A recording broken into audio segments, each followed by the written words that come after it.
Page 57, Mountain Echoes. At the bottom of the page, they're introducing you to some new musical terms. I'll talk about those a little later on in the lesson. Right now, let's go through the routine for learning a piece of music. By the way, this routine we're using is just a routine. You'll come up with your own routine or whatever. Your teacher may have a different routine. That's okay. Don't care.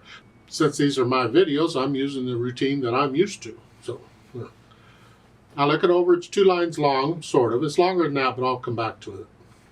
Treble and bass clef, 4/4 time signature. I see whole notes, quarter notes, half notes. I see flat signs occasionally. Okay.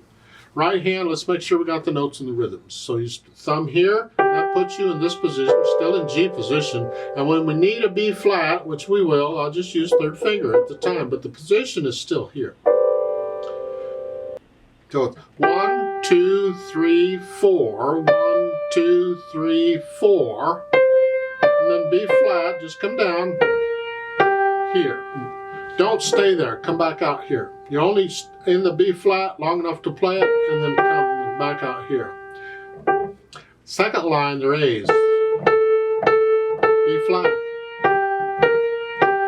Yes, both of those B's are B flat. Remember the rule? It's good from that point on for the rest of the measure. So both of those are B flats.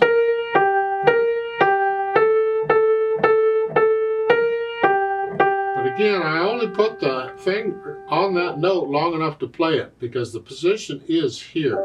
Some people will leave it there. They will leave it here all the time, but technically it's not. The position is really here. Left hand, well, you just got these here going a pulsed. Isn't this fun? Sometimes in that second line you just get the D. That's all the left hand's doing, oh boy. At least the left hand is like your drums, are keeping the pulse for you.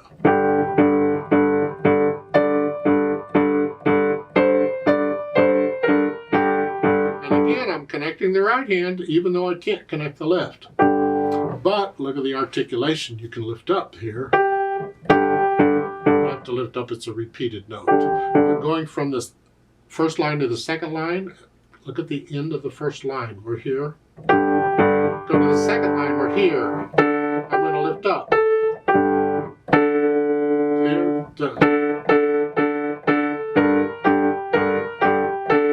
I'm going to phrase the second line like the first line. I'm every 4 measures. So in the 4th measure, the second line, you're here. Lift up. It's a new phrase. It's not marked as a phrase, but it is. You can draw those big curved lines over each 4 measures of the second line to make it look like the first line curve. Yeah, I'm going to do the same thing. Dynamics. F. Start. And this. Can you keep this soft all the way through? Just soft. No matter what the dynamics, just keep this soft. It's good practice. This is loud.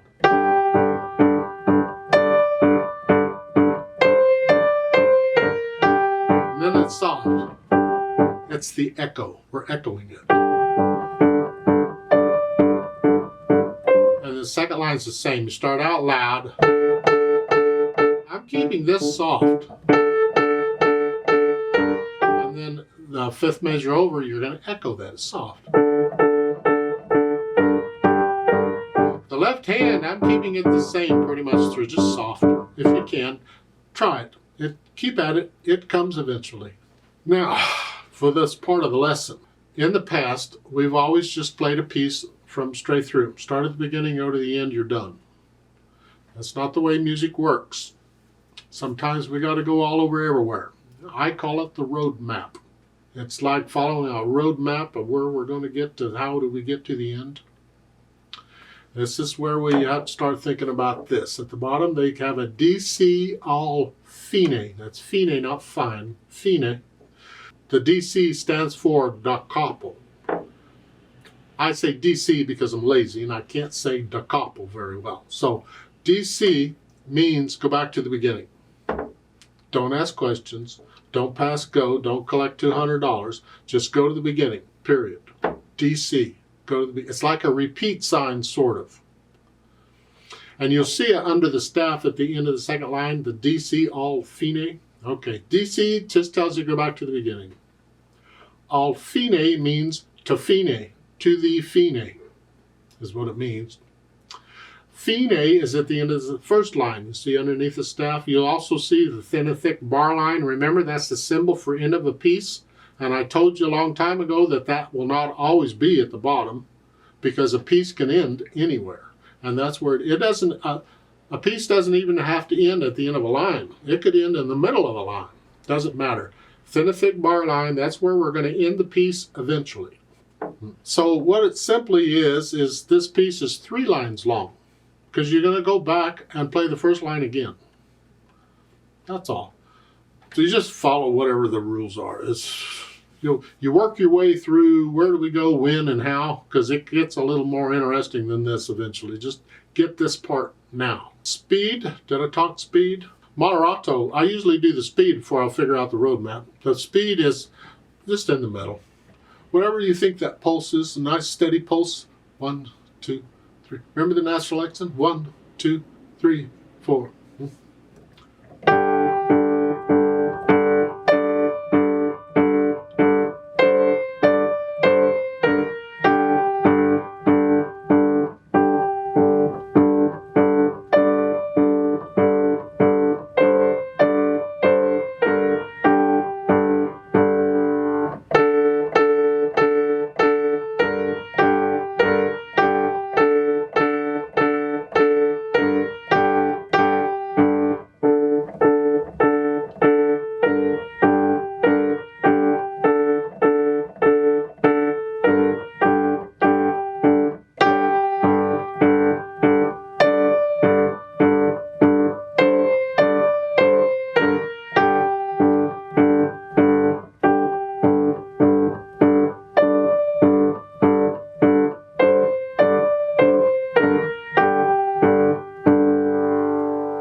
Now you have to be careful on this left hand. When you're doing this sort of thing, eventually you get to where you're playing them real short.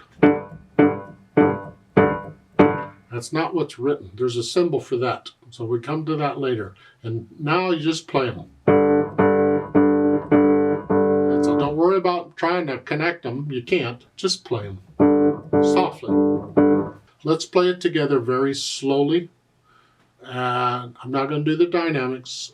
We're just checking notes and rhythms, but we will do the DC al fine. So we're actually going to play 3 lines of music here.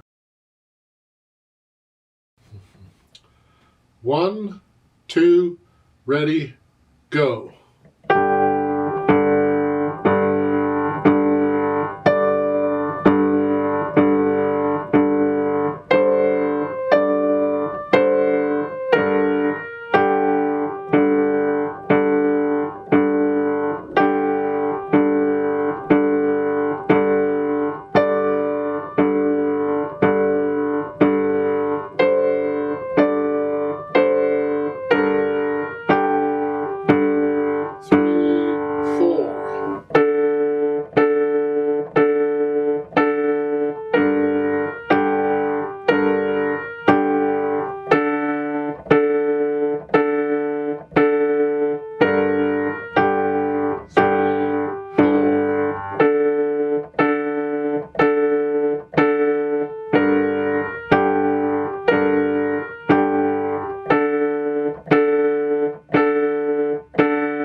Beginning.